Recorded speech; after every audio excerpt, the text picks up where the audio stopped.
ब्रह्मदेव पचारुचंती पुरुषोत्तम भगवान नारायण को हे महाप्रभु ए द्वादश यात्रा भितरे मु तो एते कर्म व्यस्तता भितरे आपण को दर्शन करि पारु नहीं। ए दर्शन रो संख्या टिके ए यात्रा रो संख्या टिके कमे देले कोन होंता नहीं महाप्रभु। ब्रह्मदेव प्रश्न उत्तर दे महाप्रभु नारायण कहते हे ब्रह्मदेव तमे जदि द्वादश यात्रा दर्शन करि पारिलो नाही ताहले गोटे कथा कर तीनोटी दर्शन कर। जो दर्शन दोलरे दोल गोविंद को दर्शन करिवो चापरे मधुसूदन को दर्शन करिवो रथरे वामन अवतार प्रभु श्री जगन्नाथ महाप्रभु नीलाद्रि बिहारी पुरुषोत्तम को दर्शन कले आपणकर मुक्ति प्राप्ति हम से कहते महाप्रभु आउ टिके कमे दिंतु कारण मु तो संसार कथा बुझु बुझु मोर तो समय चली जाऊँगी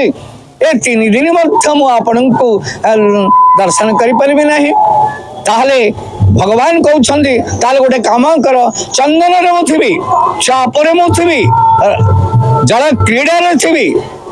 श्रीदेवी भूदेवी पंचलिंगेश्वर को नहीं मु आज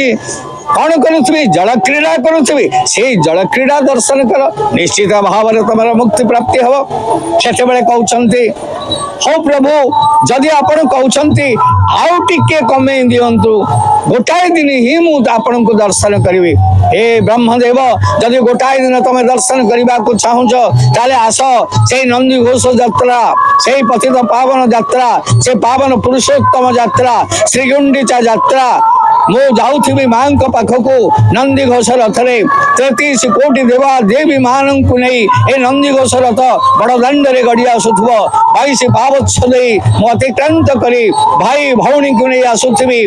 कौटी की ना श्रीमंदिर छाड़ी मोर जन्म बेदू को जन्म बेदी रे मु 9 दिन रही 7 दिन रही माँ कोल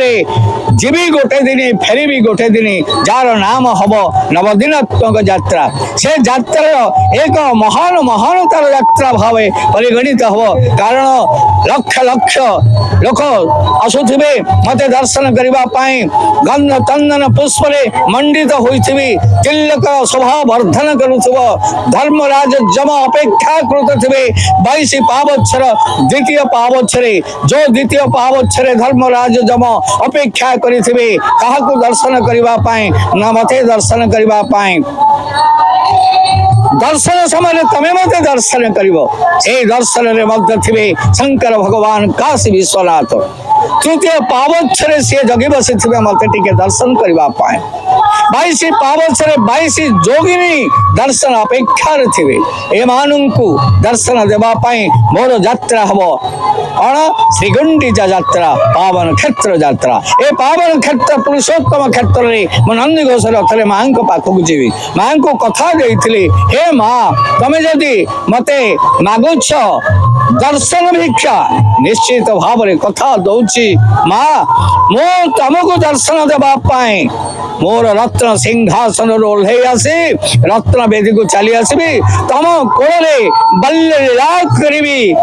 7 दिन दही पखाड़ खाइबी साग पखाड़ खाइबी अमृत मणई खाई फेरी जीवी कौटी की ना से पुणी नीलकंदर रत्न सिंहासन को ए स्वतंत्र यात्रा हे ब्रह्मदेव